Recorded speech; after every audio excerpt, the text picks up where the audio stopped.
Money buys a lot of loyalty in business. People don't want to disrupt that. And it's true on the street, and I think it's true in real life too. In that world, everything is very technical. For instance, rules of a sit down. Let's make you and I are made guys. We're having an argument. You're lying through your teeth. Lying, every other word is a lie. If I call you a liar, I lose the argument automatically. If I get upset with you and lose my temper, I lose the argument automatically. You gotta know how to keep your mouth shut. You gotta be able to outsmart that person, right? And don't let him make you fall into a trap. Because a lot of times, if an old timer was wrong, he's trying to get you into a trap, so on technicalities, you lose. I learned so many things. As far as navigating that life, my dad taught me, always be, don't ever be quick to judge somebody. Don't ever be quick to, condemn somebody. He told me how to be a good listener. He taught me, he said to me, Michael, and this was very valuable in that life. He said, if you and I committed a crime, we did it together. He said, 1 minute after we commit the crime, if you talk to me about it, I'm going to say, I don't know what you're talking about.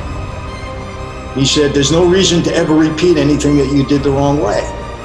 He said, look at every telephone as a cop. Don't speak on the phone. Be careful. So he taught me so many things that they seem like little things, but they were major in that life. I never aspired to be a mob guy. That wasn't what I wanted. I always say, I was going to be a doctor. I had a real interest in that. I was an athlete. But I grew up with my father, who was a very high-profile guy in the 60s. And I love my dad very much. And he went through several trials in the 60s until finally he got convicted on a major federal case and sentenced to 50 years in prison. And, I needed to help him out because he said to me, Mike, I'm framed. They said that he ordered a series of bank robberies throughout the country. He said, Mike, I'm not a bank robber. It's not true. The government framed me. And I believed him. And he saw my involvement in his life as a way to help him out. So he proposed me for membership. It's not something that I would have done anything he wanted me to do. It's okay, Dad, you want me to become a member, I'll become a member. It's not like, oh, I wanted it. This is what he wanted for me. But once I got in, I said, hey, I'm going to be the best possible mob guy I can be. And I tried to use the life as best I could to benefit me in business. And that's how I looked at it. So things like that in the street are very valuable. And I took those things with me, in my life today, I try to give people respect. It doesn't matter who they are. Another thing my dad taught me, Brian, he said, always be respectful to the little guy.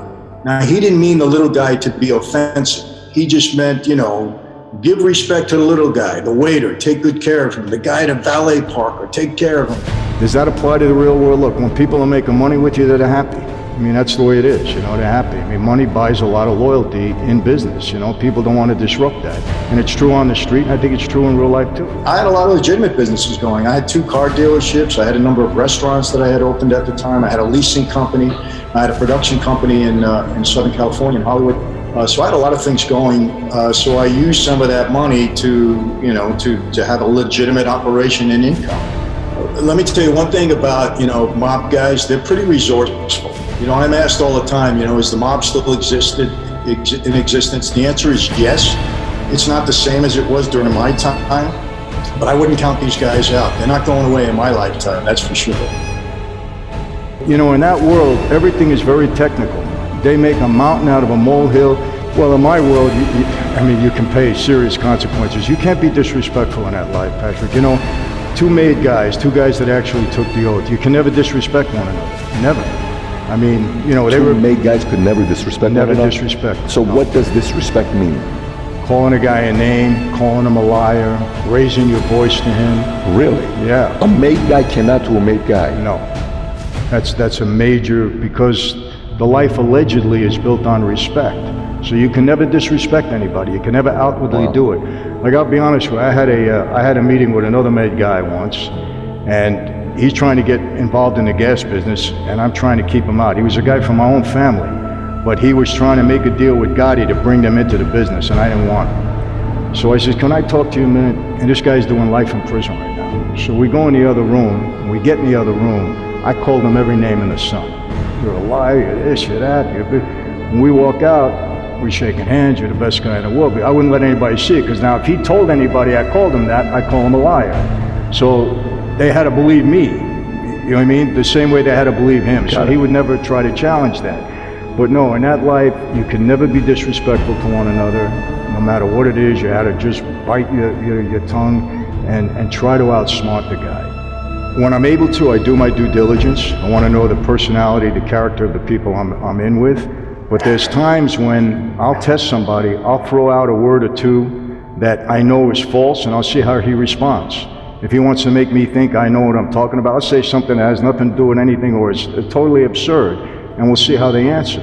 And sometimes they'll give you an answer, and you can start to, they'll indicate to you what kind of personality they are and really what you have. The main thing is just let people talk first. Try to get as much out of them as you possibly can. And then you can kind of figure it out. Like with Gotti, a couple of times I had to sit down with him. I knew that he could never believe that I was winning. So in the midst of the argument, I had to figure out what he really wanted and how I can get what I want, letting him think that he got what he wanted. I don't know if I'm explaining that right, but it's all about how you carry yourself. It really is. But you got to be prepared.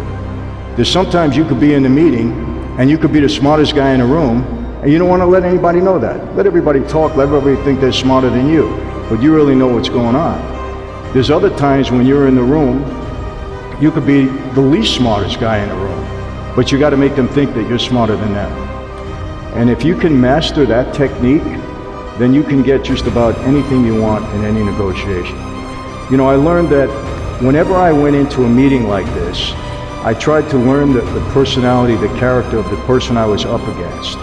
John Gotti, for instance. You can never let John Gotti think that you won an argument.